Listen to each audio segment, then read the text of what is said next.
भारत का मत एकदम स्पष्ट है।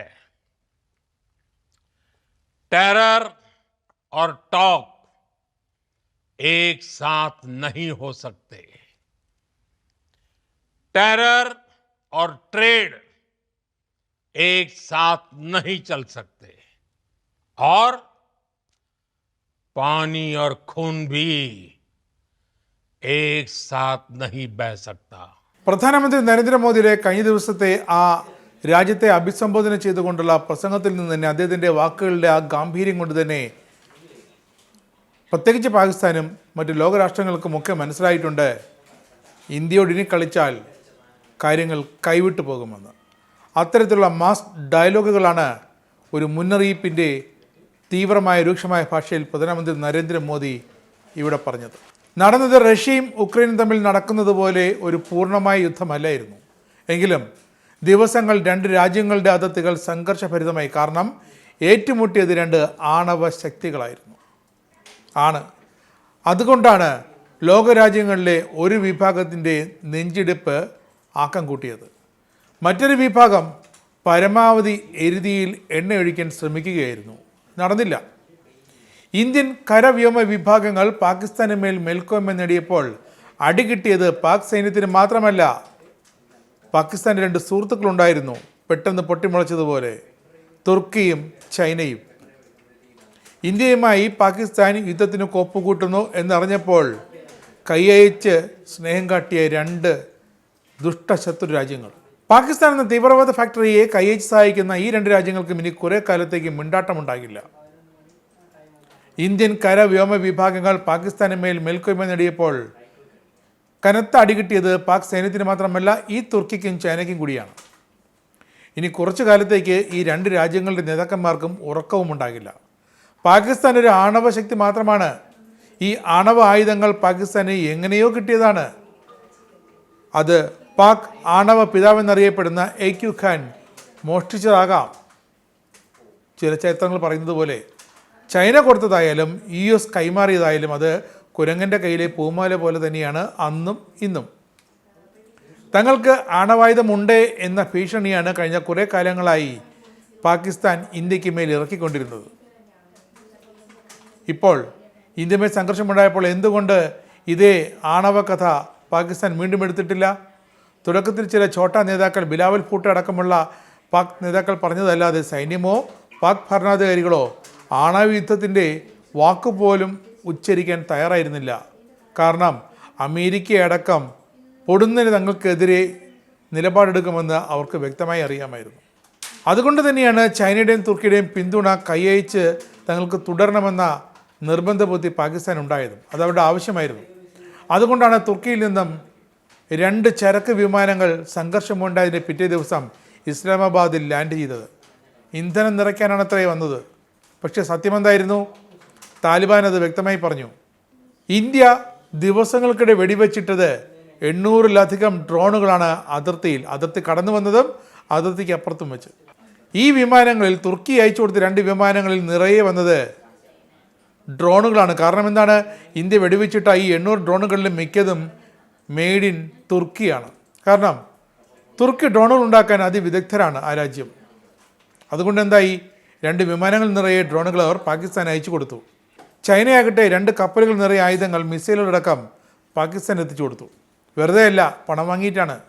ചൈനയും തുർക്കിയും ഈ സംഘർഷം മുതലെടുത്ത് പാകിസ്ഥാനിൽ ആയുധ കച്ചവടം നടത്തുകയായിരുന്നു, പച്ച മലയാളത്തിൽ പറഞ്ഞാൽ. ഇതിനുള്ള പണം പാകിസ്ഥാൻ എങ്ങനെ കണ്ടെത്തി? ചൈനയ്ക്കും S-400 വ്യോമ പ്രതിരോധ സംവിധാനമുണ്ട്. അതുകൊണ്ടാണ് ചൈന അതിനെയും കബളിപ്പിച്ച് പോകുമെന്ന വാഗ്ദാനം നൽകി PL-15 മിസൈലുകൾ പാകിസ്ഥാൻ വ്യോമസേനയ്ക്ക് നൽകിയത്. എന്നിട്ടിപ്പോൾ എന്തായി? ഇന്ത്യ ആ മിസൈലുകളെ തിരഞ്ഞു പിടിച്ച് തകർത്തു. അതിർത്തി കടന്നു വന്ന പാകിസ്ഥാൻ ഇന്ത്യൻ അതിർത്തിയിലേക്ക് തൊടുത്തുവിട്ട മിസൈലുകളെ ഇന്ത്യൻ വ്യോമ പ്രതിരോധ സംവിധാനം തിരഞ്ഞു പിടിച്ച് തകർത്ത് കളഞ്ഞു. തുർക്കി അവരുടെ ഏറ്റവും മികച്ചതെന്ന് വീമ്പിളക്കിക്കൊണ്ടിരിക്കുന്ന ഡ്രോണുകളെ ഇന്ത്യൻ മിസൈലുകൾ തകർത്ത് തരിപ്പണമാക്കി പൊടിയാക്കി കളഞ്ഞു.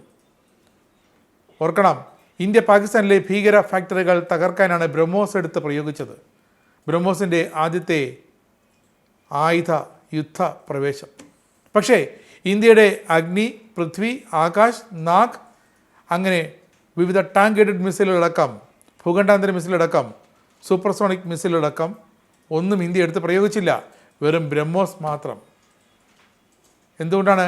പിന്നെ റാഫേലിലെ സ്കാൽപ് ഹാമർ അടക്കം മിസൈലുകളും കൃത്യമായി പാക് കേന്ദ്രങ്ങളിൽ പ്രേരമേൽപ്പിച്ചപ്പോഴും തുർക്കിയും ചൈനയും അത്ഭുതപ്പെടുകയാണ് ഇന്ത്യ എന്തുകൊണ്ട് തങ്ങളുടെ ആവനാഴിലെ മറ്റ് മിസൈൽ ശേഖരങ്ങൾ എടുത്ത് പ്രയോഗിച്ചില്ലെന്ന്. ഒരു തരത്തിൽ ചൈനയ്ക്ക് അറിയണമായിരുന്നു ഇന്ത്യയുടെ ഇത്തരം മിസൈലുകളുടെ പ്രഹരശേഷി ഏതുവരെ പോകുമെന്ന്. ചൈനയ്ക്ക് മനസ്സിലായി പാകിസ്ഥാനൊപ്പം ബ്രഹ്മോസിൻ്റെ ലക്ഷ്യം ഏതാണ്ട് 800 കിലോമീറ്ററിനും അപ്പുറമാണെന്നും അത് 1 മിനിറ്റിൽ താഴെ മാത്രമേ എടുത്തുള്ളൂ പാകിസ്ഥാനിലെ ഭീകരകേന്ദ്രങ്ങൾ തകർക്കാനെന്നും. അപ്പോൾ ചൈനയ്ക്കും തുർക്കിക്കും മനസ്സിലായി ഇന്ത്യയുടെ അടുത്ത ഗെയിം ചേഞ്ചർ എന്തോ ഒന്നും വരാനുണ്ട്. അത് പാകിസ്ഥാനിട്ടല്ല, തുർക്കിക്കും ചൈനയ്ക്കും ഇട്ട് തന്നെയാണെന്ന്. അതുകൊണ്ട് തന്നെ ഇനിയൊരു സംഘർഷമുണ്ടായാൽ, അതിനിടയിൽ കച്ചവടവുമായി ചൈനയും തുർക്കിയും ഇറങ്ങിയാൽ ഇന്ത്യ എല്ലാ അടവും പുറത്തെടുക്കുമെന്ന് ഇപ്പോൾ വ്യക്തമാക്കി കൊടുത്തിട്ടുണ്ട്. അതാണ് ചൈനയ്ക്കും തുർക്കിക്കും ഇട്ടുള്ള ഇന്ത്യയുടെ മുന്നറിയിപ്പ്. സ്വന്തം കാര്യം നോക്കി പോയിക്കൊള്ളുക. തർക്കങ്ങൾ ഇന്ത്യയും പാകിസ്ഥാനും നേരിട്ട് തീർത്തോളാം. അതങ്ങനെ തന്നെയാണ്. പാക് അധിനിവേശ കാശ്മീർ മാത്രമാണ് ചർച്ചാ വിഷയം. അത് ഇന്ത്യ അങ്ങ് സംസാരിച്ച് തീർത്തോളാം. ഇന്ത്യയും പാകിസ്ഥാനും അടിച്ചോ ചർച്ചകളിലൂടെയോ വിഷയം പറഞ്ഞു തീർക്കും. അതിൽ തുർക്കിയും ഇടപെടേണ്ട, ചൈനയും ഇടപെടേണ്ട, US ഇടപെടേണ്ട എന്ന വ്യക്തമായ സന്ദേശമാണ് ഇപ്പോൾ ഇന്ത്യൻ പ്രധാനമന്ത്രി നരേന്ദ്രമോദി ഇപ്പോൾ നടത്തിയിരിക്കുന്നത്. കഴിഞ്ഞ ദിവസം അദ്ദേഹം വ്യക്തമായ നിലപാട് തന്നെ ഡൽഹിയിൽ ജനങ്ങൾക്ക് മുന്നിൽ പറഞ്ഞും കഴിഞ്ഞു. विश्व समुदाय को भी कहूंगा,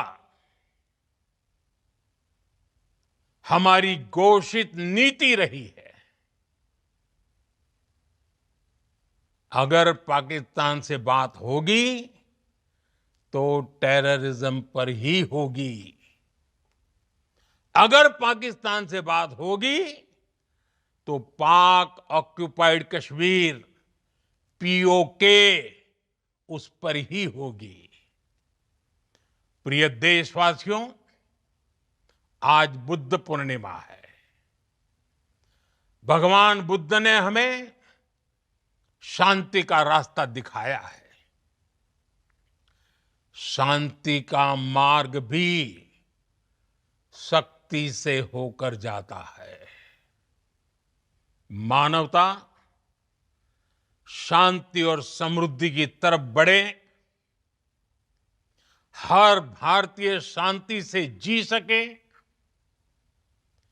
विकसित भारत के सपने को पूरा कर सके, इसके लिए भारत का शक्तिशाली होना बहुत जरूरी है. और आवश्यकता पड़ने पर इस शक्ति का इस्तेमाल भी जरूरी है.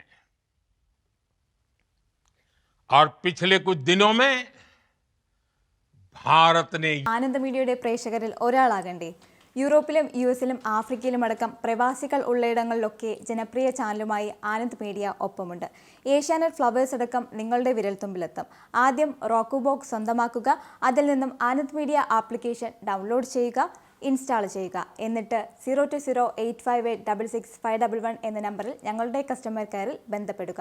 അല്ലെങ്കിൽ +91 735 660 3747 എന്ന നമ്പറിൽ വാട്സപ്പ് ചെയ്യുക. ആനന്ദ് മീഡിയയുടെ സേവനങ്ങൾ സ്വന്തമാക്കുക. മറ്റു ചാനലുകൾക്കൊപ്പം ആനന്ദ് TVയും എൻജോയ് ചെയ്യുക.